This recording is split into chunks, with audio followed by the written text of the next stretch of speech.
What's up, everybody? Happy Monday. Hope all you had a great weekend. Hope you all had a great day so far. Getting into this episode of GH, um, I'm still trying to get used to Nina and Ava being friends. I really am. Like when Ava went to go see Nina and asked her to go get a drink, I never thought I would see that. I was like, wow, they're really besties now. They're getting drinks and food together and everything else. I said, okay. Um, So of course Nina filled Ava in on Nell being her daughter.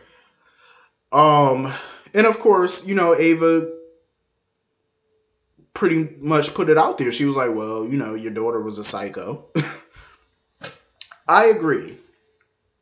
Nell was psychotic. She definitely was. But at the end of the day, when it comes to your child, you're going to defend your kid. You know what I mean? Like, you're going to stick up for your kid no matter what other people have to say about them, no matter what, because that's still your kid. Even though I'm pretty sure Nina doesn't agree with everything Nell did in her life, but I think Nina just feels guilt more than anything because she feels like had she raised Nell and been there for Nell, she feels like Nell would have never turned out the way that she did. And I mean, I understand where Nina's coming from, but that's not a guarantee because who knows? We all know that Nell was mentally disturbed. Like clearly, she had mental illness. That's obvious. Like she needed good therapy, and the environment that she was raised in did not help her either. Being with Frank Benson, because if you heard the stories over the years, Frank Benson was a real sob. So he was, not the Hallmark kind of dad. He wasn't the Full House Danny Tanner kind of father. You know what I mean? So I could understand why Nell did turn out the way she did. Not defending, her actions, of course, because at the end of the day, we all go through shit in life, and you either let it, be your crutch, or you rise from the ashes and you make something of yourself with the pain that you suffered. So she chose to use all her bad experiences in life as a crutch and to use it as an excuse to do bad things. And that's just not cool. So I can understand why Nina felt guilty. And Nina felt like, what? She feels like she failed Nell. So she was like, what? I failed my child, but I'm not gonna fail my grandchild. Here's the thing. I totally agreed with Ava today. I agreed with Ava 1000%. I feel like Nina needs to change her approach and how she deals with Wiley being her grandson. Because if she goes over to Michael, if she goes over to the Quartermains acting all fool, acting with all this rah rah, if you go over there with all of that, Michael, this thing will turn into a fight. It will turn into a custody war. That's what you don't want. I think Nina needs to play this very delicately. She needs to play it differently than what she wants to play because you don't want to end up that way. You know what I mean? You don't want to put that boy through another custody battle. He's already been through it. He's already been through so many changes in his short life. You don't want to keep playing that game. You know what I mean? Come in there like you got some sense. That's how I feel Nina should do. I think she should come at Michael correct and go to Michael and set up some time with Wiley. Get you some visitation. I'm pretty sure Michael's not going to fight her on that. I'm pretty sure he's not. But if you come at him sideways and start demanding and this and that, you will have a fight on your hand, and I'm pretty sure Carly's going to get involved in it. I'm pretty sure she will because that's Carly's nature. That's what she does. Um, that's what you don't want to do, and that's what Ava was pretty much trying to tell her. Do this different, approach it different, because if not, it's going to turn into an ugly fight. You do not want that, and it's not good for Wiley.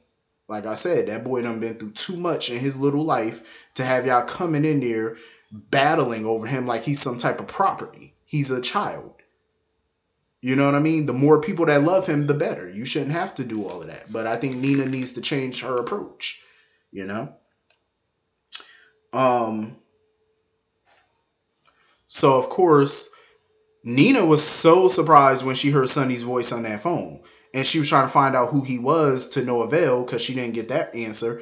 But she really wanted to talk to Phyllis about Nell. Basically, who did she give her child to? Like, she wanted to show her some pictures and stuff like that so she can basically confirm what Nina feels she already knows. She just needs that confirmation, and she feels like Phyllis can give her that. So Phyllis wasn't going to go to Port Charles, but Sonny basically convinced her to go and stuff like that. So Phyllis chose to go. Um, but Phyllis made it clear when she gets back she's gonna help Sonny find out who he is, figure out his dimensions and where he comes from and stuff, which I think is pretty good because the sooner we get past that, the better. Because I'm ready for that to be over. Um. So anyway, moving on from that. So Britt ended up bumping into Elizabeth. And of course, Liz gave Britt what for because she blames Britt for Peter getting his hands on Franco's medical records.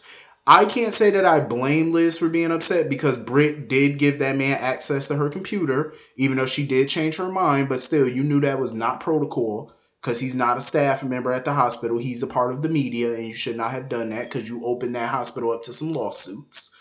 Um, and I really don't understand why Franco's not filing a lawsuit because I would. That would set their family up for life. Like, I'm just saying. But I kind of understand why Franco wouldn't file a lawsuit against the hospital because he's not going to do that to the patients. He's not going to do that to the doctors. He's not going to do that. Franco, that's messing with people's livelihood if he sued that hospital and won millions. He's not going to do that because that messes up a lot of people.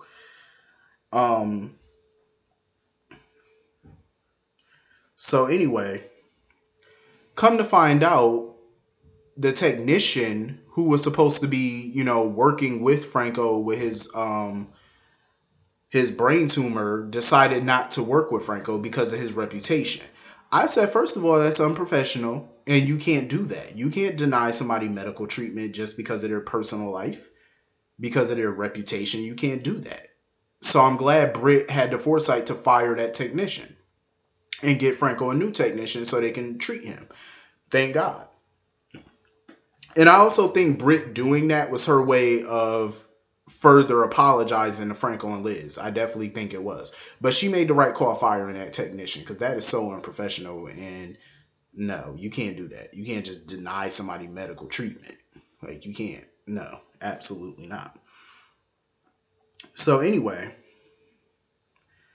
I love the way Britt handled Anna. Anna is pissing me off. I really thought Anna was going to do the right thing in this, but clearly she's not. She told Kevin not that long ago that she was going to follow the evidence. She was going to figure this whole thing out, get to the truth, no matter what the truth is. But yet, clearly, that was a lie because she just wants to exonerate Peter. She just wants Obrecht behind bars so that way Peter can stay safe. That's really all this is. Even after you know for a fact that Peter lied to you. And he's in way deep than what he initially led her to believe. Or what she figured out. You know what I mean? Like, Anna, open up your damn eyes. Your son is a piece of crap. And I love how Britt handled her when it came to finding out where Obrecht was. And I love how Britt handled it because she threw it back up in Anna's face about how she felt like this little investigation, this little interrogation that Anna's trying to do, she felt like it wasn't business, it was personal. And she threw it in her face how the WSB at this point is not even trusting Anna. And Anna was shaken by that. She was rattled. I love how Britt just rattled her cage. And even Finn saw that she was shaken by it. So, of course, Anna's determined to go after Obrecht. I'm like, Anna, go sit down somewhere. Please go sit. Like, you are just a shell of your former self at this point. I'm so disappointed. Like, this is what you've been reduced to? Protecting this little idiot. And speaking of idiot, Valentine. Valentine, I like Valentine because he's funny as shit. But my thing with Valentine is,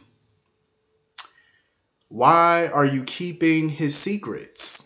Like, basically, Peter confirmed to him that he did in fact kill Drew, allegedly. And that all these other crimes and everything that he's done to cover it up, he did all of that.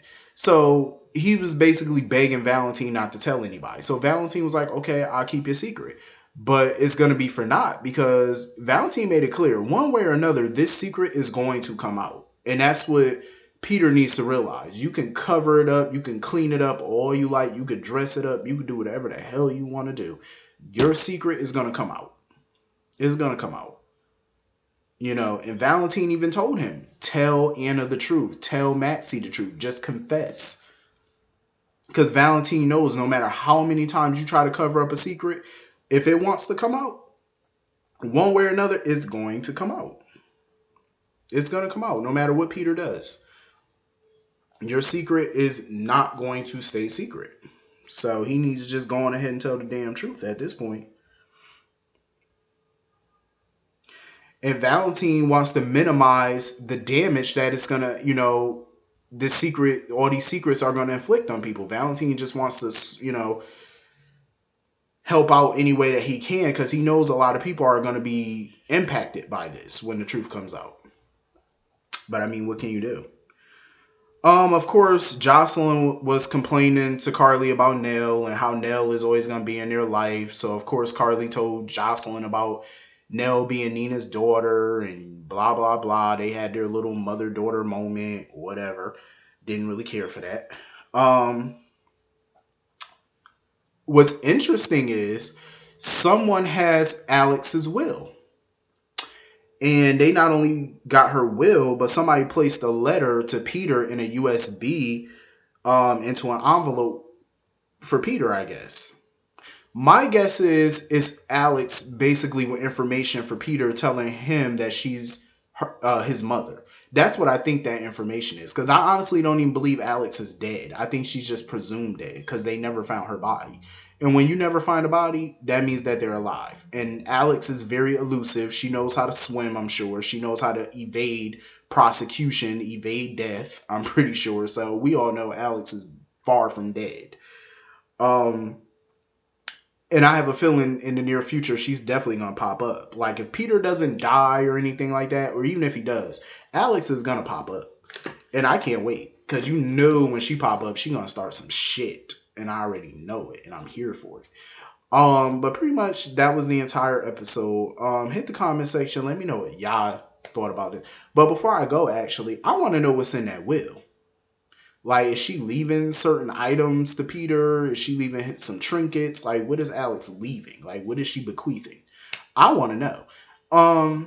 So yeah, hit the comment section. Let me know what y'all thought about this episode, and I will see y'all all later. Peace.